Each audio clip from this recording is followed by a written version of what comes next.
ब्रह्मांड के रहस्यों को समझना एक जटिल कड़ी है, जैसे कि हम यहाँ पर क्यों हैं, ब्रह्मांड अस्तित्व में कैसे आया और खास इतना बड़ा ब्रह्मांड बना ही क्यों। ऐसे ही सवाल तो बहुत हैं, लेकिन उनका जवाब बहुत कम है। क्या आपने कभी सोचा है कि ब्रह्मांड में मौजूद आकाशगंगा, तारा, ग्रह संतुलित कैसे हैं? ब्रह्मांड को जानने के लिए दो सिद्धांत का प्रयोग किया जाता है। पहला सिद्धांत सापेक्षता का सामान्य सिद्धांत है और दूसरा क्वांटम यांत्रिक है। सर आइजैक न्यूटन ने आकाशीय पिंडों के बारे में एक थ्योरी दी थी। उनके अनुसार दो वस्तुओं के बीच एक गुरुत्वाकर्षण बल होता है। मतलब अगर कोई वस्तु अचानक से गिर जाए तो उसका गुरुत्व तुरंत समाप्त हो जाएगा।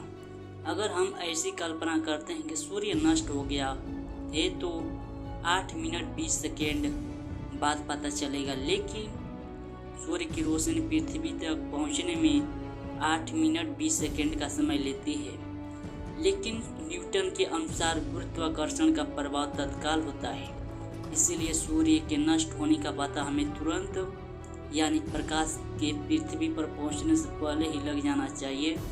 लेकिन यहाँ पर इसके विपरीत सामने आता है। सापेक्षता का सामान्य सिद्धांत प्रकाश की गति से तेज कुछ भी नहीं चल सकता, लेकिन सूर्य के नष्ट होने पर गुरुत्वाकर्षण का प्रभाव पूरे सौरमंडल में तुरंत खत्म हो रहा है। न्यूटन का यह सिद्धांत अल्बर्ट आइंस्टीन का सिद्धांत सापेक्षता का सामान्य सिद्धांत से मेल नहीं खाता। अल्बर्ट आइंस्टीन निर्देश ने न्यूटन के गुरुत्वाकर्षण के बारे में एक नई थ्योरी दी।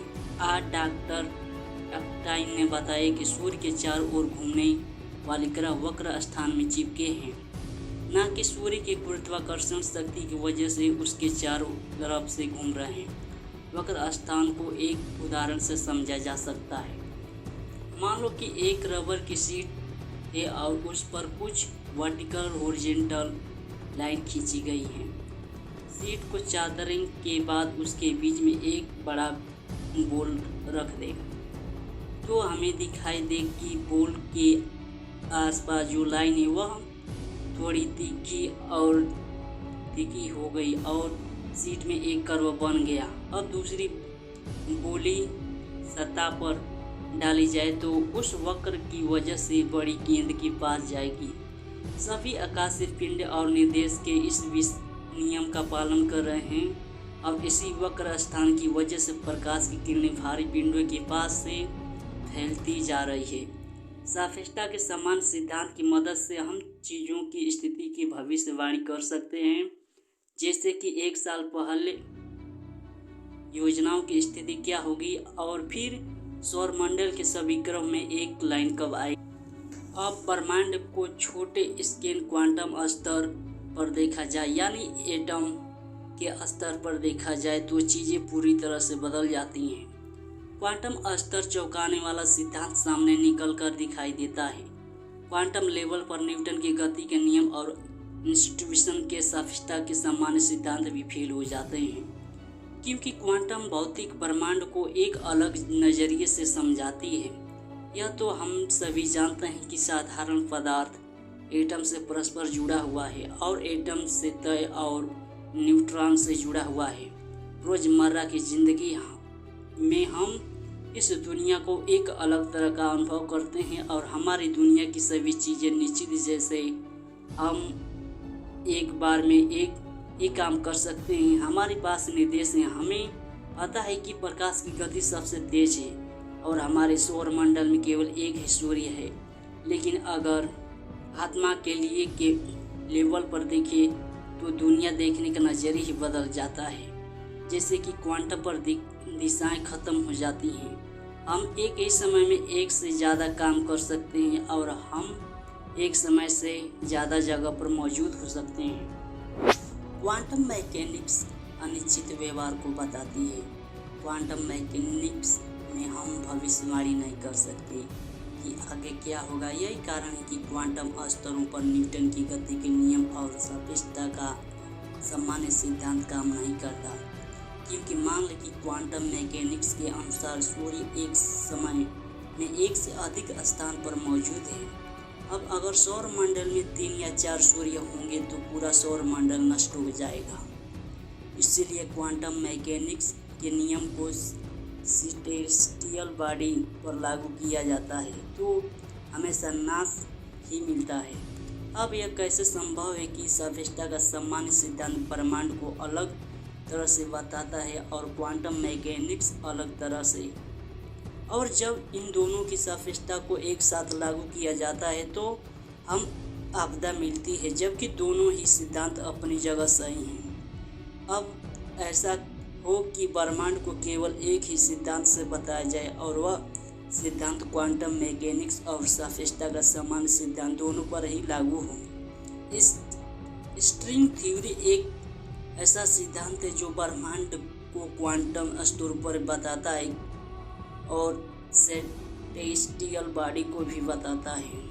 यह एक ऐसा सिद्धांत है जो संपूर्ण ब्रह्मांड के सभी कणों को परिभाषित करता है। इस थ्योरी का दूसरा नाम मेम्ब्रेन थ्योरी है और इस थ्योरी को थ्योरी ऑफ एवरीथिंग भी बोलते हैं। अब यह स्ट्रिंग सिद्धांत ब्रह्मांड को कैसे परिभाषित करता है, आइए जानते हैं। प्रकृति में केवल 4 बल मौजूद हैं: electromagnetic, atom force, strong force, gravitation force, और यही चारों शक्तियों को संपूर्ण ब्रह्मांड को बनाए रखते हैं। जब सेलेस्टियल बॉडी की हलचल देखी जाती है तो वहाँ ग्रेविटेशनल फोर्स काम करती है और क्वांटम स्तर पर विद्युत, चुंबकीय और मजबूत परमाणु बल काम करते हैं। क्वांटम स्तर पर ग्रेविटी नहीं पाई जाती। अगर हम एटम को छोटे लेवल पर देखें तो मुझे चूने सीधे और न्यूट्रॉन मिलेंगे, और अगर चूने न्यूट्रॉन को छोटे लेवल पर तो देखें तो हमें कॉक्स मिलेंगे, और अगर कॉक्स को भी और छोटे स्तर पर देखेंगे तो स्ट्रिंग हमें मिलेंगे, जो कि एक आयामी वस्तु है। स्ट्रिंग दुनिया की सबसे छोटी चीज़ है और इसका चौड़ाई 10⁻⁻35 m है। स्ट्रिंग को कभी नहीं देखा जा सकता क्योंकि किसी भी चीज़ को देखने के लिए फोटॉन्स और फोटॉन की ज़रूरत होती है, जो किसी वस्तु से जुड़ी प्रतिबिंब होती है। हमारी आंखों में निशान है, लेकिन स्ट्रिंग इतनी छोटी होती है कि फोटॉन्स की वेवलेंथ स्ट्रिंग से मिलती है, इसलिए हमारे पास स्ट्रिंग को देखने के लिए कोई रास्ता नहीं है। स्ट्रिंग कंपन करता है और ऊर्जा श्रृंखलाएं हैं। स्ट्रिंग अलग अलग जगहों पर कंपनियां करता है और ब्रह्मांड में जो भी देखते हैं वह इन सभी सीमित कंपनियों से बनी है। यहाँ तक कि डार्क मैटर जो दिखाई नहीं देता वह भी इन्हीं छोटी कंपनियों से बना है, और ब्रह्मांड में मौजूद ये चारों शक्तियाँ इन सीमित कंपनियों से ही उत्पन्न हुए हैं। हमें यह तो पता था कि सेलेस्टियल बॉडी में ग्रेविटी पाई जाती है, लेकिन एटॉमिक लेवल पर क्वांटम फिजिक्स यह नहीं बताती कि ग्रेविटी की ताकत कहाँ से आती है। लेकिन स्ट्रिंग थ्योरी ने यह बताया कि स्ट्रिंग कंपनियों से ग्रेविटेशनल पार्टिकल्स बनता है और ग्रेविटेशनल पार्टिकल्स की वजह से सेलेस्टियल बॉडी में ग्रेविटी पाई जाती है। स्ट्रिंग थ्योरी ऐसी बताती है कि जिन पर विश्वास करना मुश्किल होता है, जैसे कि सिद्धांत बताता है कि एक कण ऐसा भी मौजूद है जो प्रकाश की गति से होता है। स्ट्रिंग सिद्धांत यह भी बताता है कि एक द्रव्यमान रहित कण भी मौजूद है, और स्ट्रिंग थ्योरी ने भी बताया कि हमारा ब्रह्मांड मल्टी डायमेंशनल सिद्धांत के अनुसार ब्रह्मांड में 10 डायमेंशन मौजूद हैं। अब हमें यह तो समझ में आता है कि 4 डायमेंशन कौन सी है, क्योंकि निर्देशांक में बताया था कि हमारे पास 3 स्पेशल डायमेंशन x, y और z, और फर्स्ट टाइम डायमेंशन। लेकिन सफल डायमेंशन कहाँ है, उदाहरण समझें। मान लीजिए कि आप दूर से एक लेबल को देख रहे हैं जो दूसरे से सीधी लाइन की तरह डायमेंशन लुक दे रही है। अगर उसी के केबल को पास जाकर देखें तो चींटी को सर्कुलर सिलेंडर की तरह नजर आएगी। चींटी इस पर आगे की ओर जा सकती है और बगल में भी जा सकती है। दूसरे से हमें जो केवल सिंगल डायमेंशन नज़र आ रहे हैं, चींटी को वही केवल 3 डायमेंशन नज़र आ रहे हैं। इसी तरह ब्रह्मांड में भी कुछ डायमेंशन ऐसी है जो छुपी हुई है और हमें उन्हें नहीं देख सकते। दोस्तों, वैसे तो स्ट्रिंग थ्योरी हिंदी ने ब्रह्मांड को बहुत सी संक्षिप्त से पर्दा उठाया, लेकिन स्ट्रिंग थ्योरी हिंदी केवल मैथमेटिकल प्रूफ है, क्योंकि स्ट्रिंग इतना छोटा है कि इसका व्यवहार प्रयोग